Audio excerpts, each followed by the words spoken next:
অনেক কষ্টে আমি লুচিগুলো সব ভেজে পলিথিনে মুড়িয়ে হাঁড়ির ভেতর করে বেরেলের উপর তুলে রেখেছি। আর বন্দিয়া তৈরি করতে হবে। বেসনগুলো আমি চালনির উপর রেখে অল্প অল্প করে টুকে নিব, যাতে এর ভেতর কোনো দলা দলা বেসন না থাকে। এই যে বেসনগুলো সব টুকে নিয়েছি, খুব সুন্দর একটা পাউডারের মতো তৈরি হয়েছে। অল্প অল্প করে পানি দিয়ে আমি খুবই সাবধানের সাথে বন্দিয়ার খামিটা তৈরি করছিলাম। পানি বেশি হয়ে গেলে পাতলা হয়ে যাবে। একটু একটু করে পানি দিচ্ছি আর একটু একটু করে চামচ দিয়ে নেড়ে নিচ্ছি। এদিকে লুচি তৈরি তো ভালোই হলো, এবার বন্দিয়াটা ভালোভাবে হলেই আমি বাঁচি। এই যে বন্দিয়া তৈরির খামিটা আমার রেডি। জানি না কেমন হবে। এবার চুলার উপর পাতিলে আমি তেল বসিয়ে দিয়েছি আর দেখছিলাম একটু ফোঁটা দিয়ে তেলটা গরম হয়েছে কিনা। তো তেলটা পরিমাণ মতো গরম হয়ে গেছে। এবার বড় একটা ঝাঁঝরি চামচের ওপর বন্দিয়ার খামিটা দিচ্ছিলাম, তো বড় বড় ছিদ্রর কারণে কেমন লম্বা লম্বা পড়ছিল। তো বন্দিয়ার খামিটা পারফেক্ট হয়েছে, তবে ঝাঁঝরি চামচটা পাল্টাতে হবে। এবার আমি একটা ছোট ছিদ্রযুক্ত ঝাঁঝরি চামচ নিয়েছি। এই চামচ দিয়ে এবার বন্দিয়া তৈরি করব।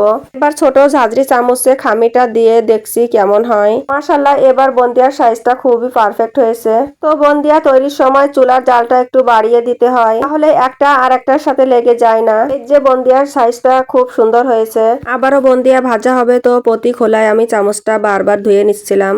এইভাবে করে আমার অর্ধেকটা বন্দিয়া ভাজা হয়ে গেছে। এবার বাকি বন্দিয়াগুলো আমি একটু কালার মেশাবো, সেজন্যই একটু জাফরান মিশিয়ে গোলাটা ভালোভাবে গুলিয়ে নিব। তো বন্দিয়া সাধারণত দুই কালারে তৈরি করা হয়, জাফরান মেশালে কালারটা লাল রঙের হবে। এবার বরাবরের মতো আবারও বন্দিয়া তৈরি করা শুরু করেছি। যে আমার লাল রঙের বন্দিয়া খুব সুন্দর হয়েছে। তো যাই হোক, লুচির মতো অনেক কষ্ট করে আমি বন্দিয়াগুলো ভেজে নিয়েছি। বন্দিয়া ভাজা সব শেষ হয়ে গেছে। এবার চিনি দিয়ে শিরা তৈরি করতে হবে। বড় একটি পাতিলে চিনি দিয়ে আমি এর ভিতর পরিমাণ মতো পানি দিয়েছি।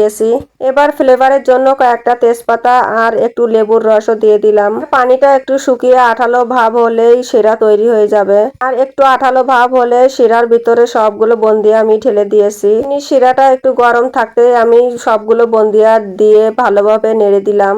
একটু পরে পরে নেড়ে দিতে হবে, যাতে বন্দিয়ার ভিতরে শিরাগুলো ভালোভাবে ঢুকে যায়। এইভাবে তৈরি করেছি আমার শুভ হালকাতা লুচি আর বন্দিয়া।